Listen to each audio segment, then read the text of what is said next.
Hi there, it's Rob here from the Gym Tin. I hope you're well. Grab yourself a pint of water and welcome to this talk. Motivation to get you inspired to get yourself back into fitness or getting yourself back onto the track of fitness, or if you've had a little slip recently, getting yourself onto the journey again, or whatever your methodology is, this is here to inspire you. We're going to work through a couple of lectures on this, and this is week one of it, and we're looking at 6 reasons that I think should motivate you to keep you inspired, to keep you going into your training. Okay, grab yourself a pint of water. We're going to be here for just under 10 minutes. The idea is short and snappy, some key points. I'll repeat them to you so that you get them locked in. And then next week I'll come back with some more, so that will get you motivated. So that's the idea, that's the plan. Cheers. Okay, let's start off with tip number 1. Tip number 1 is the big why. Why are you doing this? What is your motive? Okay, it could be that you're recovering from an injury. It could be that you've been advised by a GP that your health needs to improve. It could be that your thighs are rubbing against it, they chafe, it's awkward. It could be because you can't kneel on the floor and spend time with your children. It could be the fact you can't kneel on the floor and take part in a yoga class. It could be that you can't cross your legs, and you need to work on all of these areas. It could be that your pelvic floor is just getting so much weaker. Certainly as we get older, that tends to change as well, and we need to use the bathroom a bit more. So whatever the reasons are, you need to determine that why factor. Why are you putting yourself through it to get yourself there? And if your negativity bias is on there, don't worry, I'm going to come onto that. That's point number 5 about negativity. But why you're doing it is really, really important. List it down, get your bullet points in there, okay? And I guarantee, and I do this with every single PT client, take every single point and then branch off 3 points from there. And I guarantee that whatever that first reason was, second and third and fourth, there's 3 reasons behind each one as to why that's important to you. So it could be that, go back to your legs are chafing together. It's painful when you walk. Your clothes don't fit. It feels really irritable. It makes you grumpy. It lowers your self-esteem as a result. You know, there's 3 or 4 or 5 different reasons straight away, just top of your head. It's the reasons why just chafing can be a problem for you. So point number 1 is so key, and it's the same thing as everything you do in your life. If it's learning to drive or, you know, buying a house, whatever, why are you doing it? Okay, lock into those points, list all those points, bullet point it, type it down, write it down, some form of you using your fingers to get it down onto some form of medium, if it's texting it or writing it down or typing it up, whatever it is, but get it down on some paper and stick it up somewhere prominent so it keeps you going on that. Okay, so that's point number 1. Why are you doing it? Point number 2 is find the meaning behind all those things. So that was kind of like finding the points, then having 3 bullet points at the end of it. Okay, but find the meaning of why you're doing all of this. Is it because it's going to leave you feeling more energized? Is it going to leave you with better health? You're investing in your wellness today rather than that illness tomorrow. What is the meaning of why you are doing this? Okay, lock into them, because the emotion side of your reasons for doing things will unlock your clarity. And if it unlocks your clarity, it's going to unlock your favoritism towards completing it. Okay, and it's going to keep you motivated to drive forward to make it a success. Okay, especially on those harder days when it's colder or you don't feel like moving or your joints are aching a bit from the morning. Get yourself out there and get it training. Get yourself your meaning behind it. Next part is get in a positive mode about it. So, you know, that could be that you need some support from a trainer. It could be that you need some support from your friends and family. It could be that you need to get work on board. You know that you're going to go into work today and there's going to be a whole load of biscuits or cakes, or somebody always brings donuts in because it's Friday donuts or something, or Friday fish and chip day. Whatever it is, get your work colleagues on board. Then have a look at the why from them, have a look and determine their meaning, and then get it together. And it could be that you then change it into Fruit Friday or something a little bit more beneficial, or alternatively using that Friday as your reward day, you know, and it could be that it still stays the same, but then you have some healthier days to back it up as well. Because everything should be in moderation rather than getting rid of things. Because if I tell you to get rid of it, guarantee is you're going to want it more. And eventually when it do slip to have some, you're going to want loads of it as well. Okay, so switch into that positive mind frame for it.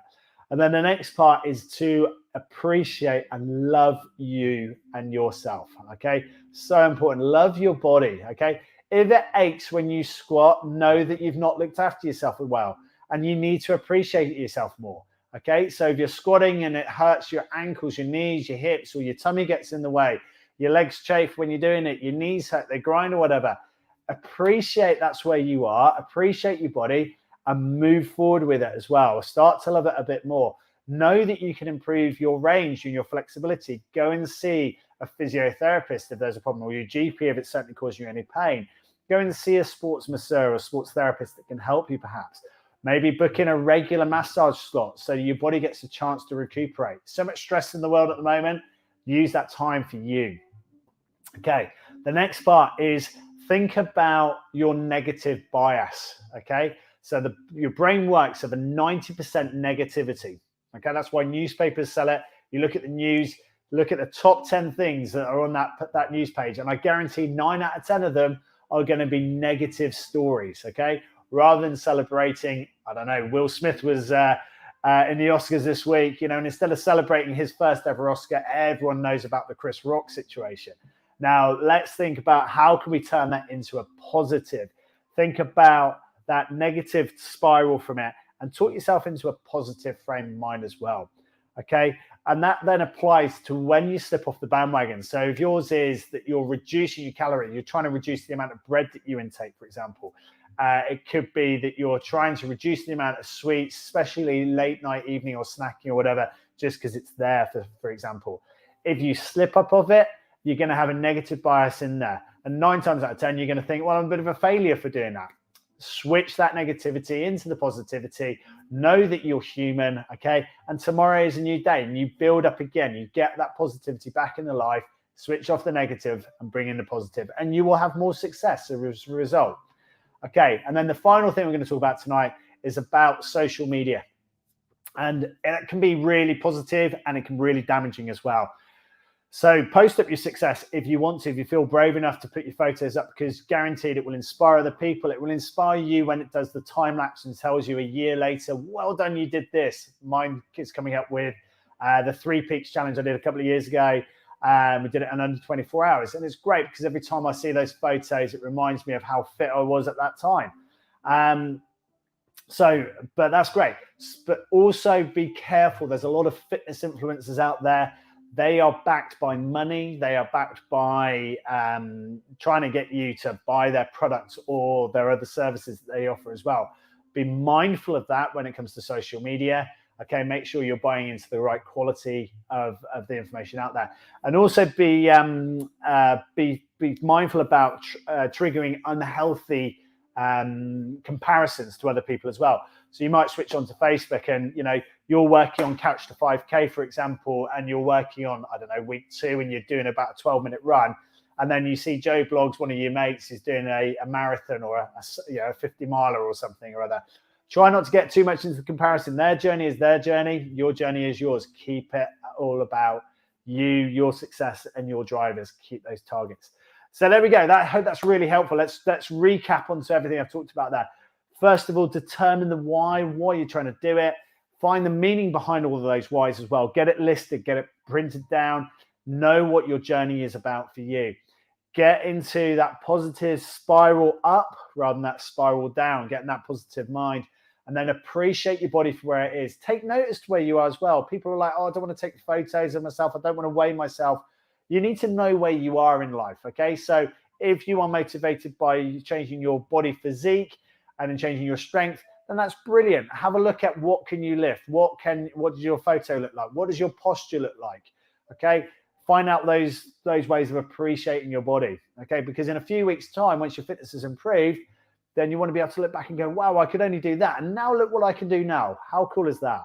Okay, keep it positive on the self-talk. So, when you do slip up, you're always going to have negatives in life. Try and switch that back into the positive. And then finally, be careful and cautious about your social media interaction, okay, and what you're absorbing, and making, again, coming back to that previous point about the positive self-talk aspect. There you go, done and dusted in 10 minutes. Motivation to get you inspired. 6 points there. There's going to be a second part to this series. I'll be back here again next week to try and inspire you. As always, if I can help, send us a message. If you've done that live, give me a hashtag live. Quite a few of you watching up on Facebook there. If you've done that on replay, hashtag the replay for me. Get in contact if I can help. Hi, Chris Stevens. There we go. Motivation for you. Get in contact if I can help. I'll speak to you soon. Take care. See you next time for the next.